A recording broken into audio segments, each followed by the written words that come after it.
Jenderal Ahmad Yani lahir di Purworejo, Jawa Tengah pada tanggal 19 Juni tahun 1922. Ia memulai pendidikan formalnya di HIS atau Sekolah Setingkat Sekolah Dasar di Bogor. Setelah menyelesaikan pendidikan dasar pada tahun 1935, Yani melanjutkan sekolah di Mulo atau setingkat SMP, dan kemudian masuk ke AMS setingkat SMA pada 1938. Selama 2 tahun di AMS, Yani memutuskan untuk mengikuti pendidikan militer di Dinas Topografi Militer. Setelah menyelesaikan pendidikan militer di Malang, Jawa Timur, Yani ditugaskan di Bandung.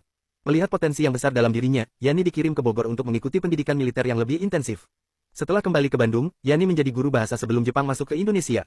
Yani kemudian mengikuti pendidikan militer Heiho di Magelang, Jawa Tengah, dan bergabung dengan Tentara Pembela Tanah Air Peta. Selama masa pendidikan keras selama 4 bulan itu, kemampuan dan jiwa kepemimpinan Ahmad Yani terakui.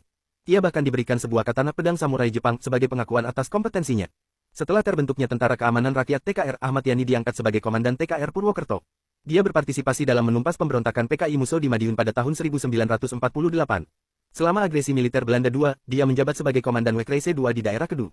Yani juga membentuk pasukan istimewa bernama Banteng Riders ketika menumpas pengacau Darul Islam Tentara Islam Indonesia (DITI) di Jawa Tengah. Setelah menyelesaikan tugas tersebut, ia diberi kesempatan untuk belajar di Command and General Staff College di Fort Leavenworth, Kansas, Amerika Serikat, selama 9 bulan.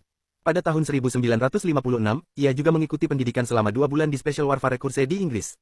Ini membuat Ahmad Yani kerap mendapat isu sebagai antek-antek Amerika Serikat oleh kubu anti-Barat. Kemudian, pada tahun 1962, Ahmad Yani diangkat menjadi Menteri Panglima Angkatan Darat Indonesia. Kecerdasannya dalam berstrategi di bidang militer membuatnya dihormati dan diakui oleh banyak orang. Sebagai seorang yang terdidik dalam budaya, Yani bersikap luas dalam berhubungan dengan Presiden Soekarno, yang membuatnya dekat dengan sang proklamator. Dia sering diundang untuk berdiskusi ke Istana Negara dan disebut sebagai anak emas Presiden Soekarno. Namun, saat Partai Komunis Indonesia (PKI) menjadi partai yang cukup kuat, Ahmad Yani menolak paham PKI, termasuk rencana mereka untuk membentuk angkatan kelima yang terdiri dari buruh dan tani yang dipersenjatai. Ketidaksetujuan Yani terhadap rencana ini memicu ketegangan antara Jenderal TNI dan tubuh PKI sendiri. Pada tanggal 1 Oktober tahun 1965, Jenderal Ahmad Yani menjadi salah satu target PKI yang diculik dan dibunuh. Amelia Yani, putri ketiganya, mengatakan bahwa ayahnya ditembak di depan kamar tidur pada pukul 4 waktu Indonesia Barat. 5 hari kemudian, jasadnya ditemukan terkubur bersama 6 jenderal lainnya di Lubang Buaya, Jakarta Timur. Jenazah Ahmad Yani kemudian dipindahkan dan dimakamkan di Taman Makam Pahlawan Kalibata, Jakarta Selatan. Ia dihormati sebagai pahlawan revolusi dan pangkatnya dinaikkan menjadi jenderal sebagai pengakuan atas pengabdian dan jasa-jasanya.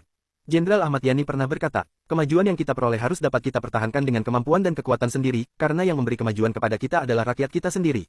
Apresiasi negara terhadap Jenderal Ahmad Yani tercermin dalam penggunaan namanya sebagai nama jalan utama di hampir semua provinsi di Indonesia. Nama beliau tetap dikenang sebagai salah satu tokoh pahlawan yang berjuang untuk kemerdekaan dan keutuhan Indonesia.